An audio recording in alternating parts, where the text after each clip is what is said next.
Hello friends, welcome to our channel. இன்றைக்கி நம்ம பார்க்க போகிறது நெஞ்செலும்பு குழம்பு. மட்டன் நெஞ்செலும்பு அது ரொம்ப நல்லது. நமக்கு சளி பிடிச்சிருக்கும் போது இந்த நெஞ்செலும்பு சூப்பு குடித்தோன்னா அந்த சளி அது வெளியேற்றும். இது மூட்டு வலியை சரி பண்ணும். இந்த நெஞ்செலும்பு சூப்பு நம்மளோட எதிர்ப்பு சக்தியை கூட அதிகரிக்கும். இந்த நெஞ்செலும்பு வந்து நம்மளோட குடலுக்கு ரொம்ப நல்லது. இது நம்ம பாடியில் இருக்க நிறைய நச்சு பொருட்களை நீக்கும். நாம் மட்டன் கால் சூப்பு குடிச்சிருக்கோம். அதே மாதிரி இந்த மட்டன் நெஞ்செலும்பு சூப்பும் அவ்வளோ நல்லது உடம்புக்கு. நிறைய சத்து இதில் இருக்குது. இதை வச்சு எப்படி குழம்பு பண்ணுறதுன்னு பார்க்கலாம். ஃபஸ்ட்டு மட்டன் கடைக்கு போய் வெறும் நெஞ்செலும்பு மட்டும் அப்படின்னு கேட்டு வாங்கிட்டு வாங்க. இந்த நெஞ்செலும்பு பார்க்குறதுக்கு எப்படி இருக்குன்னா, இங்கே பாருங்கள், இந்த வீடியோவில் இந்த மாதிரி தேங்காய் மாதிரி அங்கங்கே ஒயிட்டாகவே இருக்கும். இதுதான் நெஞ்செலும்பு. இந்த நெஞ்செலும்பை நல்லா வாஷ் பண்ணி எடுத்து வச்சுக்கலாம் ஃபஸ்ட்டு. அடுத்து ஒரு குக்கர் அடுப்பில் வச்சு தேவையான எண்ணெய் ஊற்றிக்கோங்க. அதில் நம்ம ஒரு கையளவு சின்ன வெங்காயத்தை உரித்து இதில் போட்டு நல்லா வதக்கிக்கலாம். சின்ன வெங்காயம் ஓரளவு வதங்கி வந்ததுக்கப்புறம் இதுக்கு தேவையான இஞ்சி பூண்டு பேஸ்ட்டு போட்டு நல்லா வதங்கட்டும்.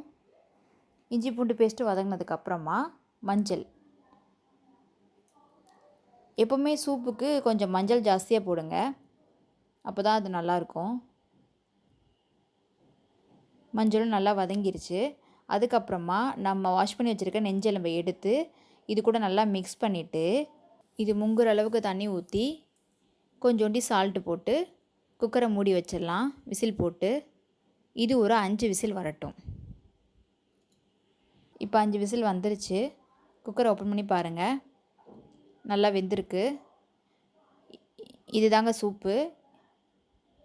இந்த சூப்பை எடுத்து இது கூட கொஞ்சம் பெப்பர் பவுடர் போட்டு குடிங்க, ரொம்ப சூப்பராக இருக்கும்.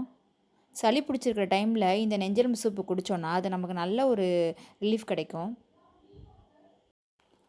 அடுத்து சூப்பை எடுத்தது போக மிச்சம் இருக்கிற அந்த நெஞ்செலும்பு, அந்த சாறு, அது எல்லாத்தையும் ஒரு பாத்திரத்துக்கு மாற்றி இதுக்கு தேவையான மசாலா ஆட் பண்ணணும்.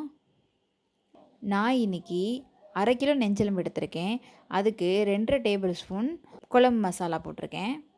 நீங்கள் எந்த மசாலானாலும் ஆட் பண்ணிக்கலாம். இந்த மசாலா நல்லா கொதித்து வரட்டும். இந்தளவு நல்லா கொதித்து வந்ததுக்கப்புறம் இது கூட நம்ம தேங்காய் பால் ஊற்றணும். தேங்காய் பால் ஊற்றி ஒரு மிக்ஸ் கொடுத்ததுக்கப்புறமா நம்ம ஒரே ஒரு மீடியம் சைஸ் தக்காளியை இந்த மாதிரி இந்த குழம்புல புழிஞ்சு விட்டுறலாம். இப்போ அந்த தேங்காய் பால், இந்த தக்காளி வெந்து வரட்டும். ஒரு மூடி போட்டு ஒரு 5 மினிட்ஸ் வச்சுருங்க. இப்போ பாருங்கள், 5 மினிட்ஸ் ஆச்சு. எண்ணெய் நல்லா தெளிஞ்சு வந்திருக்கு. அவ்வளோதான். இதுக்கு மேலே ஒரு கரண்டி நல்லெண்ணெய் ஊற்றிக்கோங்க.